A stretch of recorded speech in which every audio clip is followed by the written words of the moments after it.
Mount Rainier is physically the most demanding climb in the lower 48 states. It has 26 glaciers. It's got all of the weather, the glacial features, seracs, crevasses, everything that you would find on a Himalayan peak you can find right here 2 hours outside of Seattle. Mountains are inherently dangerous. Rocks, snow, ice are always falling off of mountains and moving downhill.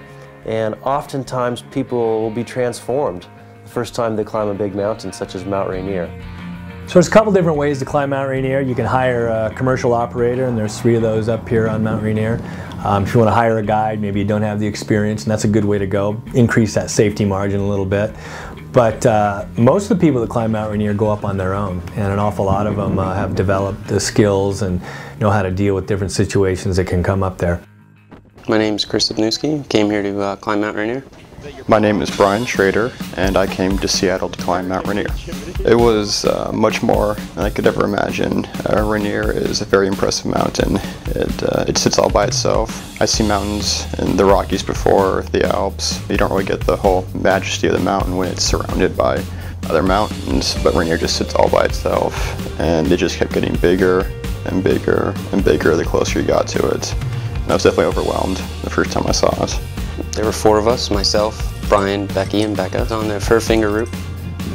First day, a little warm, a couple of avalanches on the way in, on some of the slopes by Panorama Point. First campsite, 6,400 feet. We are on a big glacier right now. There's some avalanches all around us, but not too close. So that's good. Morning!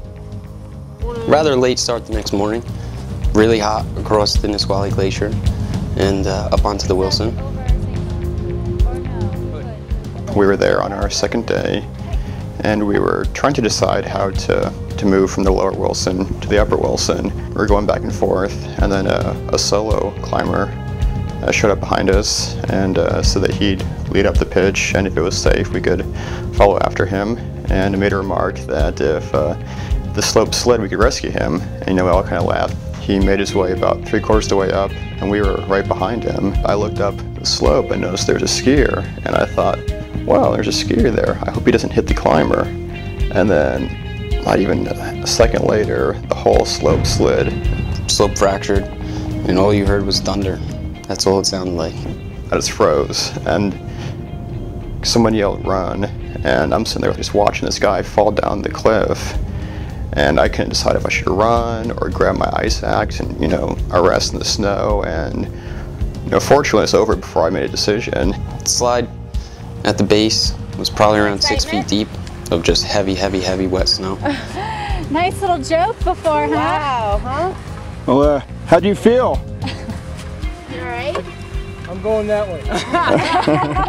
So are we. He got very lucky, lost a couple of items, ice axes and such, but if he was towards the base of the slope, I think that he might not have come out of that, because that was a lot of heavy, heavy wet snow, and he was lucky that he was near the top of the slope and he was able to ride it out.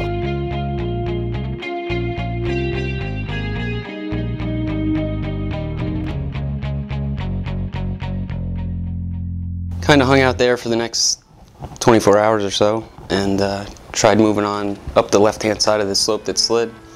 Conditions were definitely different than last year I was here around the same time, and it was a completely different world. We were post-holing at times up to our thighs in soft snow.